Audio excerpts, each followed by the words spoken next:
Saludos para quienes recién sintonizan esta emisión de Ojalá en el día de hoy, martes 28 de octubre, pues tengan todos y todas muy buenos días. Estamos en nuestra sección de entrevistas y hoy contamos con la compañía del distinguido doctor Alberto Fiallo Villini, asesor médico del Poder Ejecutivo, director ejecutivo del Seguro de los Maestros. ¿Y quién mejor que él para compartir en nuestro set con el doctor Rafael Sánchez Cárdenas, viceministro del Ministerio de Educación Superior, Ciencia y Tecnología y parte del staff de este espacio Ojalá, así como de Ramón Tejeda Reed, director general de la Corporación Estatal de Radio y Televisión y CERTV, y de este espacio. Compartir con ustedes temas que están sobre el tapete, que tienen que ver con la agenda gubernamental en materia de salud, en materia de seguridad, si se quiere, en este caso por igual de los maestros y maestras del país, y sobre temas como la cobertura, el protocolo que ha sido ya anunciado por el Ministerio de Salud sobre este tema de preocupación mundial que lo es la epidemia del ébola. A ellos, a los tres, pues, les presento, les doy la bienvenida y les dejo con ellos. Doctor Sánchez Cárdenas, bienvenido. Muy buenos días a todos los amigos televidentes. Gracias por la compañía que cada mañana brindan a esta nueva versión del trabajo de Radio Televisión Dominicana, o CERTV, que es como se llama ahora. Pues iniciando la mañana vamos a conversar con el doctor Fiallo sobre las preocupaciones y desafíos del Sistema Nacional de Salud, que creo que en esta nueva administración del Ministerio implica una serie de cambios que hay que realizar, pero vamos a enfocar esta conversación esencialmente acerca de los desafíos sistémicos, con lo cual quisiera iniciar la intervención de Alberto. ¿Cómo en perspectiva ves los desafíos que presenta el sistema de salud dominicano? Sí, yo quisiera comenzar por agradecerles esta participación. Y además, por dos motivos, no solo por lo que significa para uno personalmente, sino porque es muy necesario para el país que se empiece una discusión a fondo sobre parte de su futuro que se corresponde a lo que es el proyecto de vigilancia sanitaria, del proyecto de salud colectiva. Entonces, en ese sentido, yo quisiera rápidamente decir los principales desafíos que tenemos, que comienzan en una nueva gestión en el Seguro Nacional de Salud, comienzan una nueva gestión en el Ministerio de Salud Pública, e inclusive en algo que no se conoce mucho en la opinión pública, pero que está ocurriendo, que es en el Consejo Nacional de Salud, que de acuerdo a la Ley General de Salud, es el máximo organismo de la cogestión de la salud pública del Sistema Nacional de Salud, donde participa la sociedad civil organizada, comisiones del campo de la salud y las instituciones gubernamentales de salud. Entonces, esa nueva perspectiva, esos retos y desafíos consisten en lo siguiente. En una forma muy simple, es tratar de que el sector salud funcione como un sistema. Cuando uno dice que funcione como un sistema, es que se organiza en base a 4 funciones. Hay una función de rectoría, que es la del director de orquesta. A mí me gusta esa imagen, esa metáfora. La voy a tratar de desarrollar un poquito más en adelante.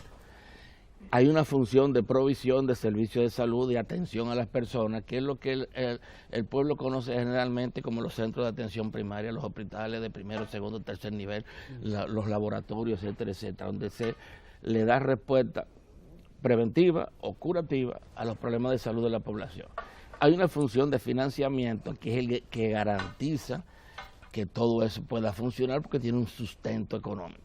Y hay una función de aseguramiento que es la de las administradoras de riesgos de salud, que es la que trata de hacer una relación entre el financiamiento y los servicios de salud.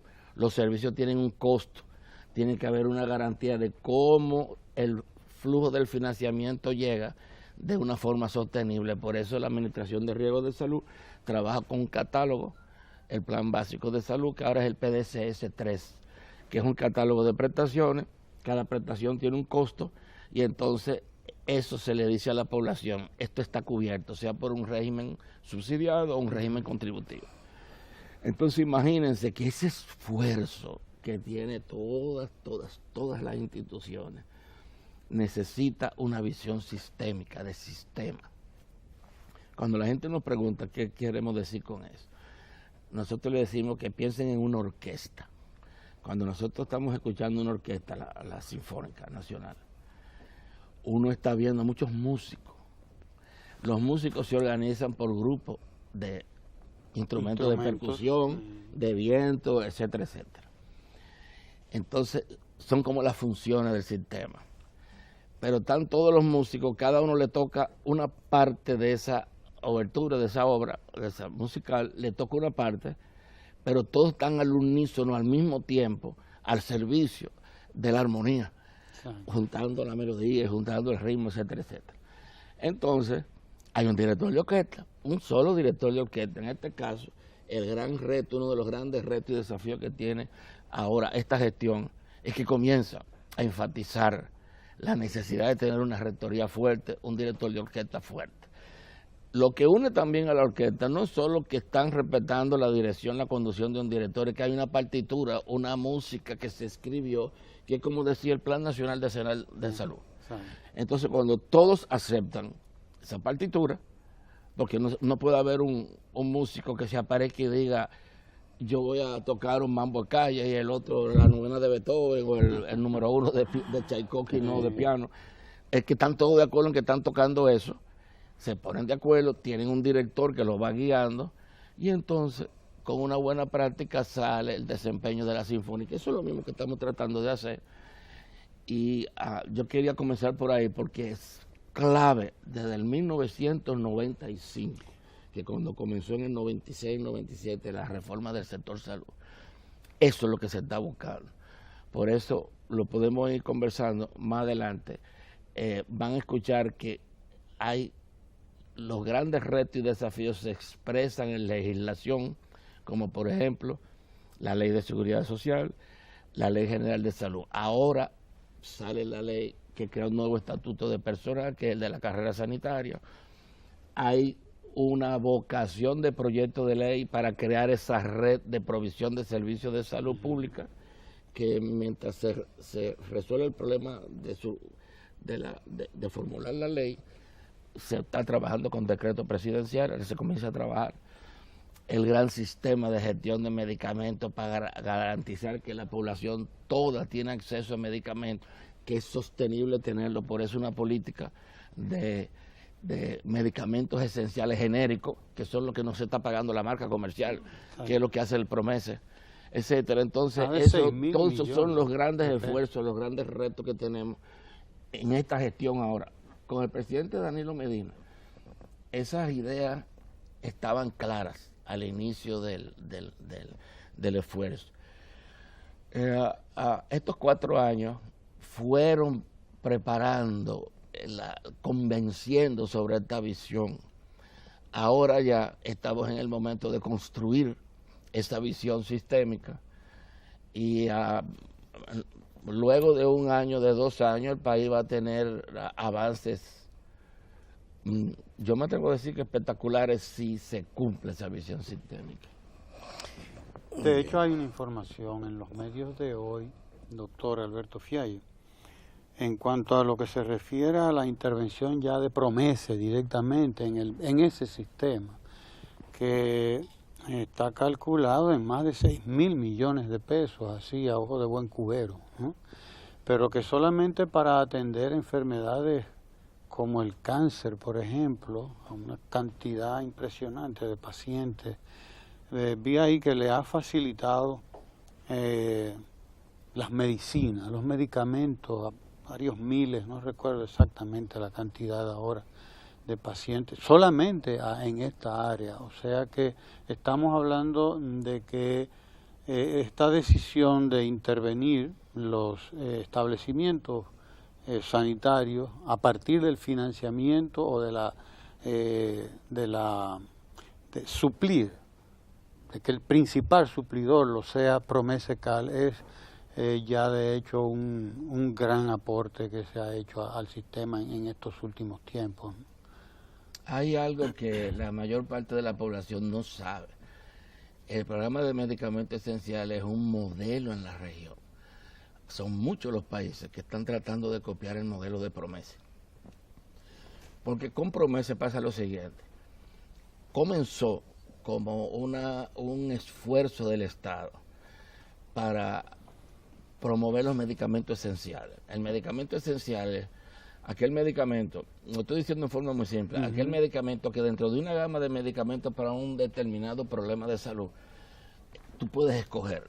El medicamento esencial es aquel que es el adecuado, probado científicamente, que es para eso, y entonces uno tiene una gama de los que son de 200, 400 que puede haber para una enfermedad, con el mismo principio activo, uno lo presenta y entonces escoge. Y al escoger está escogiendo la sustentabilidad de la provisión de medicamentos. Porque hay medicamentos que tienen el mismo impacto en la salud que pueden costar 10 veces más que otros. Entonces, por ahí se va. Eso llevó a una política de genérico que se hace énfasis en el principio activo que tiene el medicamento, no en la marca. Al hacer énfasis en eso, pues entonces se reducen los costos de las ganancias que tienen el que tiene la marca comercial, y el medicamento genérico todavía tumba el precio, a veces en algunos casos son 400% menos que uno de marca. Entonces Promese empieza por ahí y siguió desarrollando la capacidad de adquirirlos. Va a grandes licitaciones nacionales, que cuando se unifica la compra de los medicamentos, se negocia, tumba los precios, mientras más uno compra, eso lo sabe cualquiera que va a comprar, claro. Los precios al mayorista son menores, claro. Entonces hacen una licitación nacional, se proyectan para un stock estratégico de un año y dicen, mira, yo voy a necesitar comprar todo esto. Van a licitación y entonces lo compran y lo tienen para distribuirlo. Entonces el Promese sigue desarrollando la capacidad de distribución. Y ahora está ocurriendo algo que también es espectacular. En este momento en Dinamarca lo están presentando como en 5 trabajos, en un evento en Europa.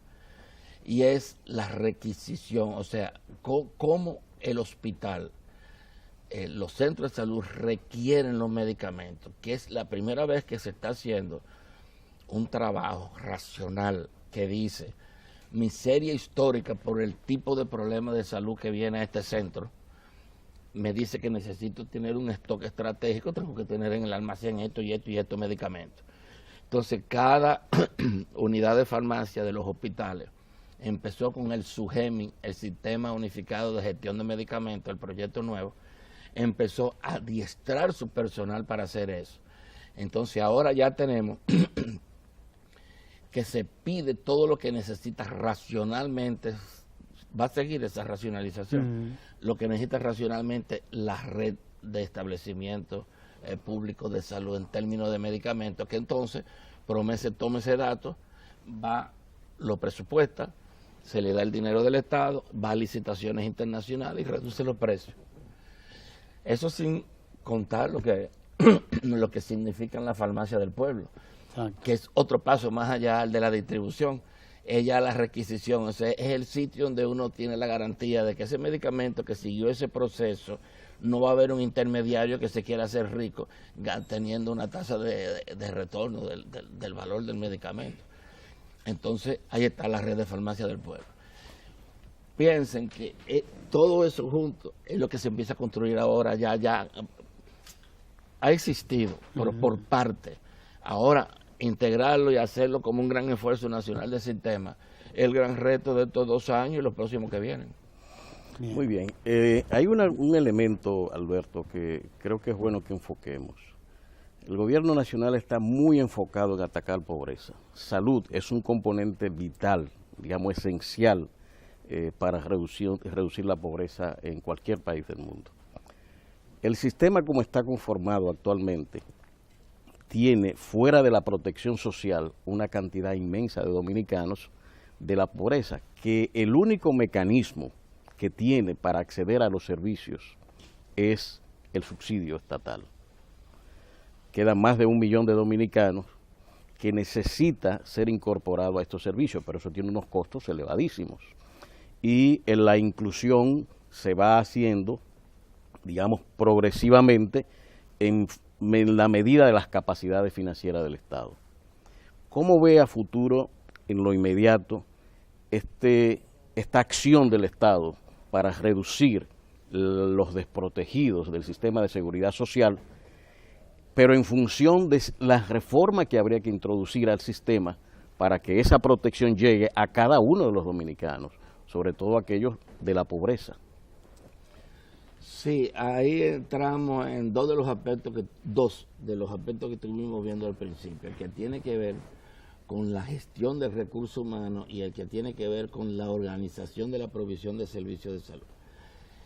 Cuando nosotros tenemos una red pública sólida, con atención de calidad para los ciudadanos y las ciudadanas, accesible, con una buena cobertura nacional y una cobertura en términos de procedimiento. Entonces, si eso es controlado y se controla la participación también en esa red pública de los recursos humanos, se hace sustentable el ofrecerle la cobertura a toda la población. Cuando un hospital público, eso es parte del futuro que se va a construir ahora. Si un hospital público se desarrolla lo suficiente para tener garantías de calidad que compiten en el mercado de cualquier manera, tendríamos un hospital que atiende al pobre que puede ser que tenga una referencia en el régimen subsidiado con una numeración de un carnet, puede ser que no, pero cuando llegue a un hospital público alguien que no tiene un carnet de SENASA, lo van a atender de todas maneras. Pero esa racionalización hace que sea sustentable esa cobertura. Si el hospital público llega ya a un grado de desarrollo que puede vender al sector privado servicios, entonces más sustentable todavía, el hospital y las utilidades irían en beneficio de los más pobres. Ese es el reto de la organización de la red de provisión de servicios de salud que hay ahora, que incluye poner de acuerdo el sector público gubernamental, que son los que se conocen como los hospitales públicos, el sector público no gubernamental, que son las asociaciones sin fines de lucro que tienen un subsidio, cosas estupendas como Profamilia, rehabilitación, oncología, etcétera, y la red privada con proveedores que aceptan las reglas de juego de protección de la salud de la población y de protección del bolsillo de la población. Entonces, lo que tendríamos es un esfuerzo de pluralidad, que es el que se va a construir ahora dentro de esa visión sistémica. Doctor Fiallo, se trataría entonces de que la percepción que se tiene en general de que el sistema de salud ha colapsado, o que se vende de alguna manera desde la oposición o de ciertas plataformas comunicacionales, o de que el sistema de salud pública en realidad no es para clase media porque ahí no obtiene la calidad del servicio ni la garantía de un tratamiento y una atención adecuada.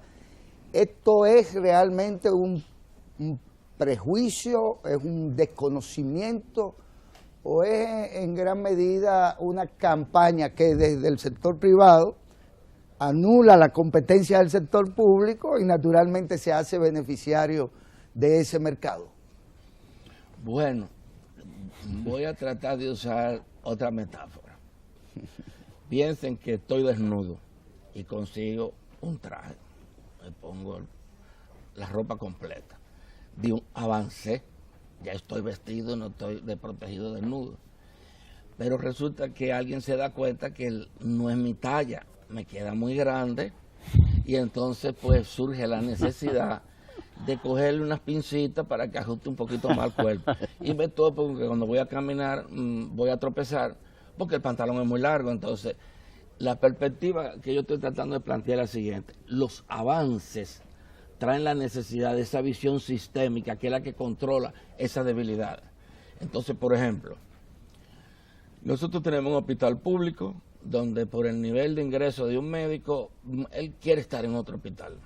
Si no tengo el control del horario, el médico quiere trabajar y está trabajando, pero no puede cumplir porque los que llegan a requerir su servicio en uno de los hospitales a determinada hora, él está tratando de cumplir en el otro con una complicación en el otro. Entonces, empieza un reportaje que puede decir, los médicos fallaron, el colegio médico reacciona y dice, nosotros no fallamos. Es un problema sistémico que el gran reto de ahora, que es y el gran valor que tiene eso que se comenzó a hacer ahora, que está queriendo el presidente hacer ahora, es darle la visión sistémica que hace que los avances no se vuelven son avances que se han son reversibles. Debilidad en algún momento, obstáculo, que es lo que sale en la noticia como el colapso. Entonces, si no se enfrentaran, pudiera haber colapso. Se comenzaron a enfrentar, hay que evitar que colapse. Entonces yo creo que es saludable también, cuando salen las noticias, le voy a decir por qué, porque por primera vez en el país se empieza a hablar de la salud.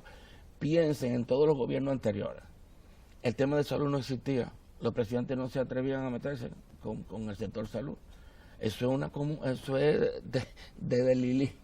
Entonces, ya por primera vez, el grado de desarrollo de las reformas ha hecho que el ciudadano común y corriente empiece a hablar de cosas que no se hablaba antes. Aseguramiento social, régimen contributivo, subsidiario, no tengo que tener un carnet, tengo derecho a la salud, ese hospital no tiene calidad, voy al periódico y me quejo de que no me atendieron bien. Entonces, eso crea también este escenario donde se habla de colapso, pero hay que verlo como parte del proceso. O sea, y de que el ciudadano se está dando cuenta de que la salud es un derecho. Está opinando, también. Ya se está empoderando. Antes sencillamente se vivía en la pobreza y la gente asumía que no tenía acceso y probablemente que no tenía derecho a eso, porque esos eran servicios destinados a clase media, media alta y alta. Era el concepto que había. El resto, decía, sencillamente vivía marginado del sistema y punto. Pero bueno, a propósito de eso, el Programa Nacional de las Naciones Unidas para el Desarrollo, el PNUD, acaba de entregar su informe 2014,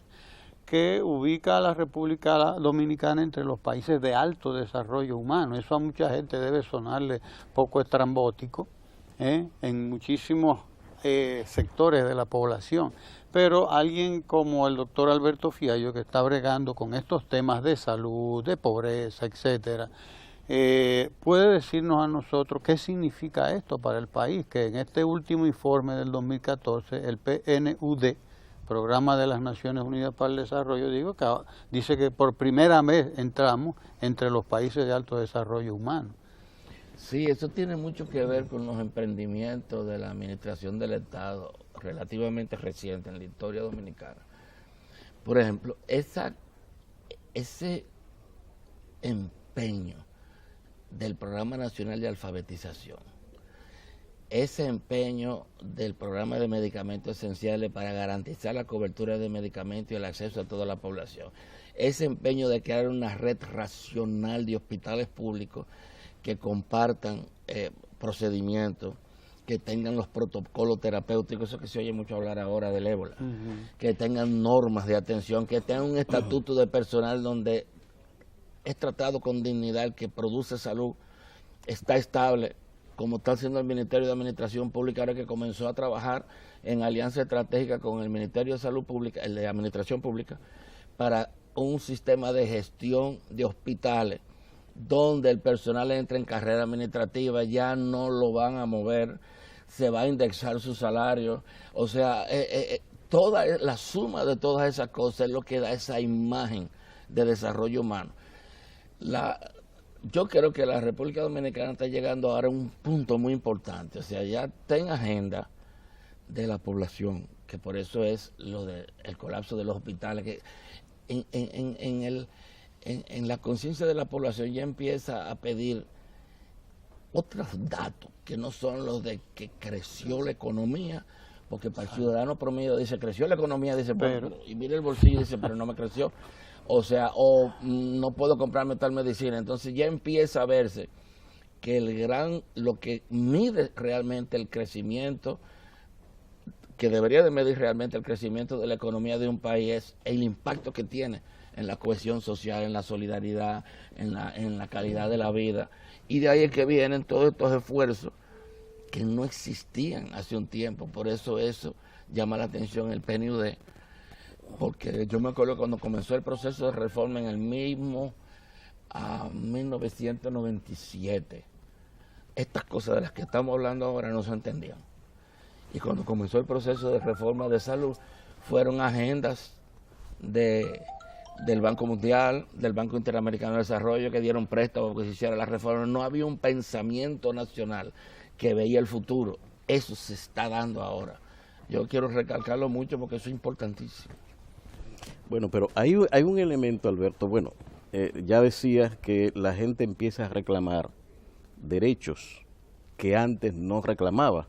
Por tanto, hay un crecimiento, se pudiera concluir, de la conciencia social sobre derechos, lo que es un indicador de crecimiento democrático, precisamente en un país de una tradición dictatorial y autoritaria como el que hemos tenido. Ahora bien, en esa perspectiva que decíamos de reforma del sistema de salud, hay un elemento que habitualmente en la concepción tradicional no cuenta en los sistemas de salud, que es el problema de la participación social. Si el derecho, el crecimiento de conciencia del ciudadano se va traduciendo en los medios de comunicación con un reclamo social, ¿cómo llevar al sistema alguna modalidad de participación de esa gente que va tomando conciencia, pero que no tiene mecanismos institucionales para organizar el reclamo? Sí, ese es uno de los retos, de los desafíos del futuro. Porque, por ejemplo, en la legislación que tiene que ver con el sistema de salud, hay espacios abiertos que dicen que debería de haber participación de los usuarios en la gerencia de un hospital. No está claro cómo. Si los vamos a poner Habrá los hospitales, que aclararlo urgentemente. Sí, si vamos a poner los hospitales en red, hay que hablarme de la participación de los usuarios en la gerencia de la red. Por ejemplo, en el caso del seguro médico de los maestros, se salió una resolución que decía que se iban a constituir las comisiones provinciales del SEMA de salud, que deben tener todos los presidentes municipales del ADP. Estaría la parte del distrito escolar del Ministerio de Educación y representantes de los grupos de autoayuda, de diabéticos, hipertensos, etcétera, cáncer. Da un trabajo tremendo constituir eso, porque es un pueblo que no estuvo acostumbrado a que le abrieran las puertas de la participación. Entonces, no es solo decir, he creado el espacio. Hay que dar la educación al pueblo de lo que es la importancia de la ciudadanización, de la participación, de que estén ahí para que vean qué está ocurriendo con su futuro. Entonces ahora ya vamos a poner los médicos familiares a que ayuden a los hipertensos, a las familias de los que viven con cáncer, etcétera, etcétera, para crear los grupos de autoayuda. Es más fácil crear el grupo de autoayuda porque la gente lo siente, tiene un familiar que está enfermo o él está enfermo y siente la necesidad de crear el grupo donde se ponen de acuerdo, para ir creándole conciencia a los demás que se sienten en salud y dicen, yo no sé para qué me voy a meter en eso, pero explicándole la importancia que tiene de que esto funcione, porque un día le va a tocar a él, tarde o temprano, de aquí a los 60 años. Entonces, el tema de la participación es uno de los grandes retos y desafíos. Y para lo que creíamos en una época en que la base de la movilización social estaba en un trabajo de masa, yo siempre lo digo con mucho orgullo, aunque digan que uno se desfasa, es clave la organización de la población para apoyar los grandes proyectos de cohesión social, de desarrollo humano. Eso es clave. Ese es el principal activo de las transformaciones. Si eso no existe, están en peligro siempre las transformaciones. Porque el dinero puede más que los ciudadanos cuando están dispersos. Cuando los ciudadanos se organizan, ya es diferente la cosa. Doctor Alberto Fiallo, asesor médico del presidente de la República y director ejecutivo del Seguro Nacional de los Maestros. Existe también la percepción de que en el caso de las llamadas ARS, existen debilidades que de alguna manera impiden que los llamados a ser beneficiarios realmente lo sean. Se habla de lo ridículo que puede resultar, por ejemplo, que usted disponga de 3,000 pesos al año para adquirir medicamentos, o de muchas otras cosas. Incluso se habla de que esto ha sido una gran estafa de la clase política, y no necesariamente solo en la República Dominicana.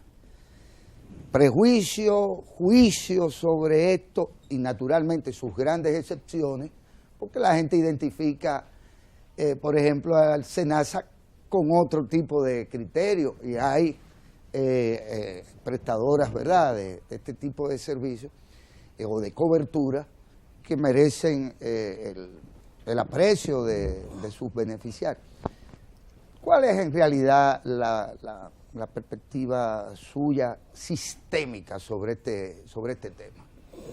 Sí, es un tema bastante delicado, porque en la forma como se desarrolló la reforma sanitaria, comenzó con el que toma la Ley General de Salud, va a ver que hay un compromiso de una gestión pública para garantizar la salud de la población.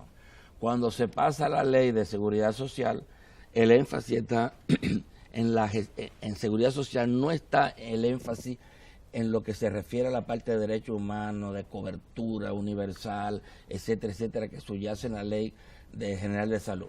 En la Ley de Seguridad Social lo que existe es una forma de racionalización de cómo se invierte y se utilizan los recursos que van a ser para producir salud. Como implica esa visión, es una visión, vamos a llamarla plural, donde coexiste lo público y lo privado.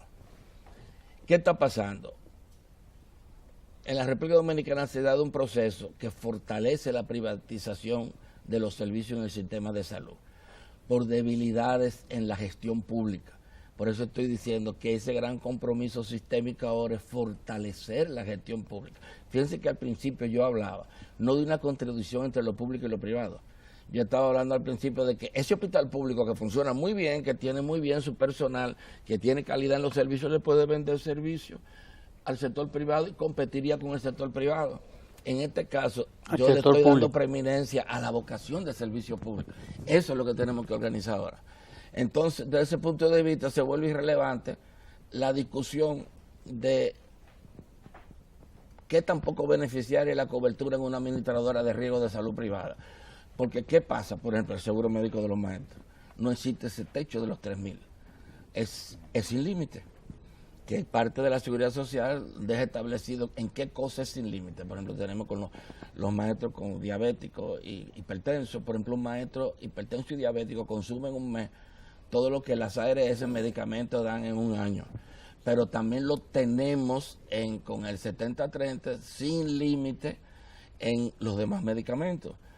Entonces, es un esfuerzo público que hay que fortalecer. Entonces, cuando se fortalece la gestión pública, empieza a volverse una discusión bizantina, lo de lo público y lo privado, porque hay una apuesta por lo público. Lo demás es parte de iniciativas que pueden ser parte del esfuerzo público, pero no hay preeminencia en lo privado. Entonces, el reto y el desafío de ahora en adelante es fortalecer esta gestión pública al servicio de todo, con igualdad de oportunidades para accesar a los medicamentos y a los servicios. La idea... Hay un trecho ahora que va a empezarse a discutir sobre el catálogo de prestaciones. Hay cosas que deben cubrirse. Hay controles que va a haber que establecer sobre cómo yo acepto, a quién acepto que entre en mi administración de riesgo de salud, para evitar esa selección adversa que se da, de que cuando eso es un negocio, en SENASA no es un negocio, pero cuando es un negocio, dice, mira, esa persona pasa de 45, 50, 60 años, viene con un paquete de cosas que yo no voy a ganar. Entonces, el problema de la ganancia, en ese caso, se sobrepone sobre el de vocación de servicio. Entonces, sí fortalecemos la red pública y el servicio público, donde la vocación no es hacer negocio. Entonces, ahí equilibramos o resolvemos el problema. Cierto. Muy bien, hay una parte de este enfoque sistémico que necesita la salud que tiene que ver con los recursos humanos del sistema. Y un componente que siempre se ha reclamado incumplido de la Ley de Seguridad Social, como es la atención primaria. En todas partes del mundo donde funcionan bien los sistemas de seguridad social, el ingreso al sistema se da por atención primaria, fundamentalmente porque es la manera de resolver la gran mayoría de los problemas de manera económica, en una unidad simple de salud. Aquí no hemos caminado mucho en la prestación de atención primaria. Todavía sigue subyugada, digamos, entre la libertad que se vende y se reclama de que debe tener el ciudadano para optar por el médico de cabecera que él ha elegido bajo el sistema viejo, o la constricción que puede significar, según los que conciben el sistema de esa manera, la indicación de que para ingresar al sistema tiene que entrar por una unidad de atención primaria, todo el mundo, y que desde allí se haga la referencia incluso a su propio especialista, que perfectamente puede ser posible. ¿Cómo ves este juego que se va dando entre la no implementación de este sistema, que financieramente es un reclamo del mismo sistema, porque es lo que puede abaratar la prestación de servicios? Sí, volvemos a caer en el terreno de la necesidad de fortalecer la gestión pública, que es uno de los retos que tiene la actual administración del Estado y que está empezando a enfrentar ahora en forma definitiva a partir de las inversiones que se van a hacer en los centros de atención primaria. Las personas tienen que entender que la idea del nivel primario de servicio de salud con una estrategia de atención primaria consiste en que cerca del lugar del trabajo, cerca del lugar de la vida cotidiana, cerca del lugar de la escuela, etcétera, etcétera, el ciudadano y la ciudadana, no importa la edad, tenga acceso rápidamente a un servicio de salud. Y ese servicio de salud, que es la puerta de entrada al primer encuentro, tendría relación con niveles de complejidad mayor, segundo y tercer nivel, pero es ahí donde se decide la pertinencia del resto. ¿Por qué? Yo anoche bebí, me pasé unos traguitos de más, me duele la cabeza hoy por la mañana, un buen médico familiar sabe cuál es lo que tiene enfrente. El que quiera hacer negocio dice, necesitas una tomografía, hay que hacerte un scan porque tú sabes que tiene un tiene problema algo en el cerebro. A ver por dónde va el trago. Va donde el especialista que me tiene unas tarifas, entonces el negocio ahí ya empieza a afectar la calidad de la atención. Es muy importante ese esfuerzo que se va a hacer ahora. Yo quiero defender lo que se invirtió aquí en desarrollar la medicina familiar. Da pena que se llegó recientemente a tener a la medicina familiar y comunitaria, a los médicos familiares, el futuro de gran parte del sistema de salud dominicano, sin darle preeminencia, sin darle importancia. Eso va a comenzar a cambiar ahora. Nosotros vamos a comenzar ahora, por ejemplo, en el seguro médico de los maestros, vamos a utilizar los médicos familiares, es algo que se está preparando esta semana, los médicos familiares para ir a las escuelas, y en las escuelas llevar el mensaje de promoción de estilo de vida saludable y de prevención de enfermedades, porque es la única administradora de riesgo de salud que tiene 2 hospitales, la única, porque la ley no deja que las ARS tengan hospitales, pero que tiene su población cautiva 8 horas. Entonces, nosotros le podemos llegar a todos los afiliados a la misma hora en todo el país el mismo día, que no lo puede hacer otra administradora. Y aprovechando explícale la rápidamente a la nueva, gente qué es el médico familiar. El médico familiar es clave. Y yo voy a aprovechar la nueva administración aquí. De serte bien. Imagínense ustedes lo que serían médicos familiares en espacios que nosotros se lo vamos a proponer a ustedes con los maestros. Muy bien. que estén hablando de promoción de estilo de vida saludable, que estén dando, son conferencistas, que cuando se usa un medio masivo de comunicación, esta es una debilidad en la estrategia de atención primaria que había aquí.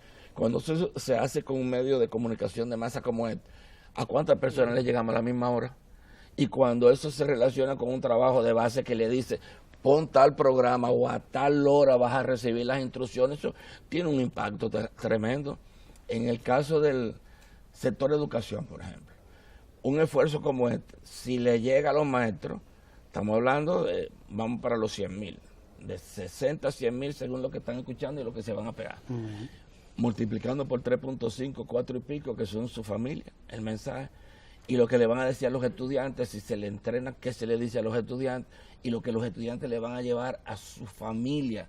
Estamos hablando de que la cobertura en un programa de 1 hora va a tener impacto en 5 millones, 4 millones de personas, y es algo que es a nivel regional espectacular, no se ha hecho en ninguna parte.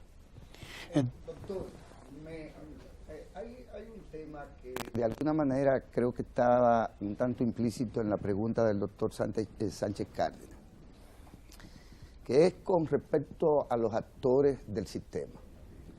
En particular con respecto al médico de la atención primaria. Vista como una especialidad, de repente estaríamos nosotros quizás demandando una cantidad tal de ese personal especializado que parecería que nuestras universidades no están formando. ¿Es así? Sí, hay un problema muy delicado ahí. Porque lo que está ocurriendo es lo siguiente. Voy a coger el ejemplo del médico familiar.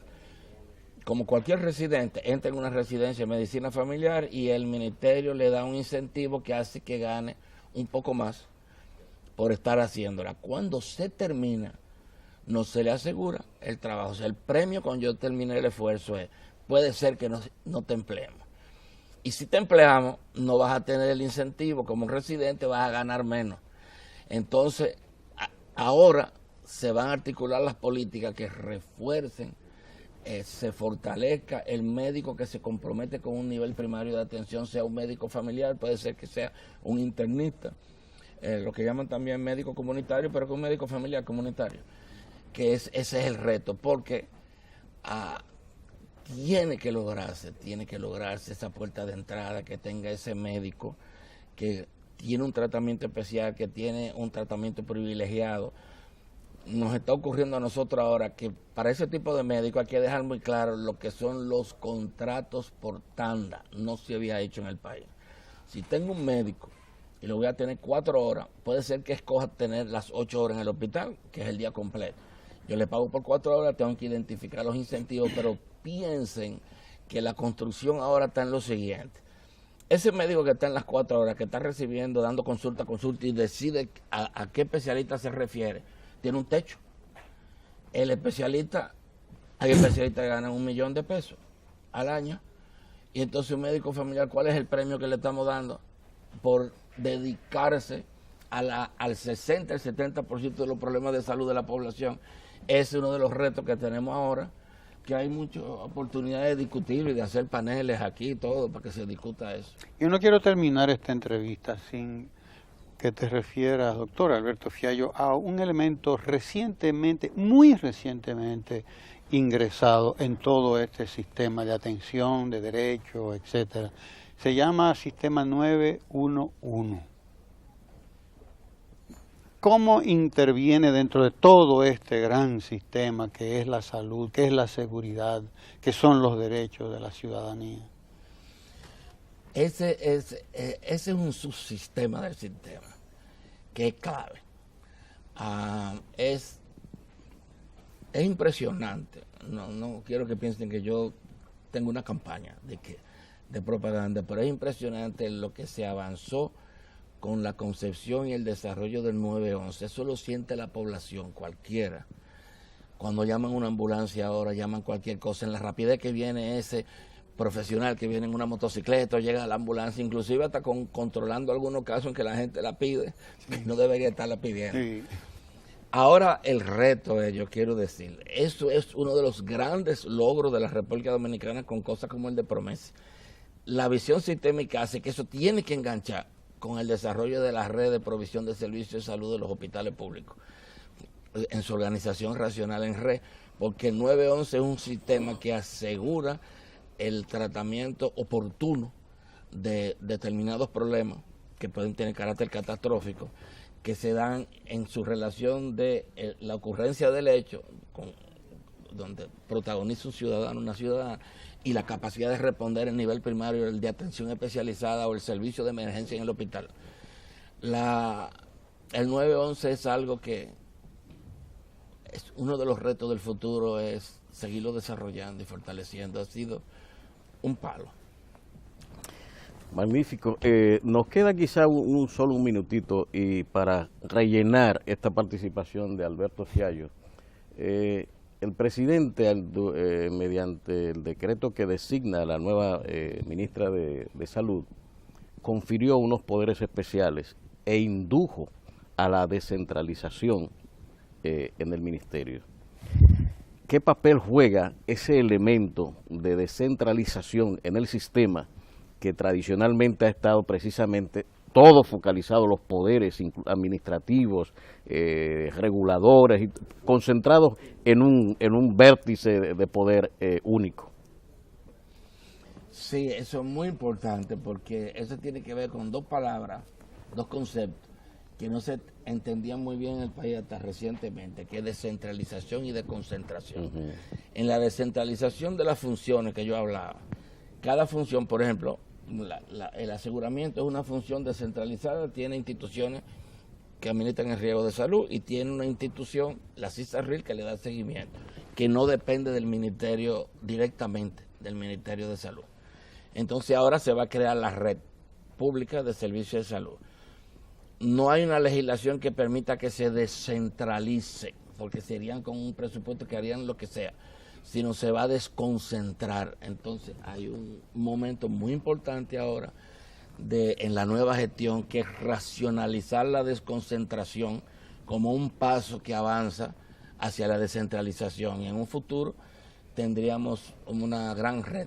Eso va a implicar fortalecer la función de rectoría, porque seguimos hablando de la orquesta. Claro. El director no le quita el violín a la cabeza de los violinistas, no se lo quita, no vas a tocar violín, pero estás dirigiendo. Entonces, lo que estamos construyendo ahora con esa descentralización, esa desconcentración, es los grupos, por ejemplo, como de los músicos en la orquesta, pero que implica fortalecer, es un gran reto que hay ahora, la capacidad de rectoría. Bueno, doctor Sánchez Cárdenas, Ramón Tejeda Reed, nos resta concluir orquestalmente esta entrevista con el doctor Alberto Fiallo, quien ha tenido la gentileza de compartir su conocimiento sobre este tema que de tan especializado quizás se hace a veces un poquito difícil que la gente pueda digerirlo y conocerlo en todas sus aristas. Esperamos que en algún otro momento pues usted nos complazca y esté de nuevo aquí en compañía de quienes han sido sus anfitriones. Muchas gracias, doctor. Gracias a ustedes. A ustedes, amigos y amigas de Ojalá, continúen en sintonía con nosotros, que ahora tenemos nuestra cita cultural con Yanela Hernández Cedeño, a propósito de celebrar, entre otras cosas, un aniversario muy importante, el de la Universidad Autónoma de Santo Domingo, hoy 28 de octubre, ocasión que nos permitirá compartir con ustedes una presentación en unos minutos del coro de la Universidad Autónoma de Santo Domingo, interpretando el himno de esta legendaria institución de educación superior en la República Dominicana, celebrando el 476 aniversario. Sigan en sintonía con Ojalá.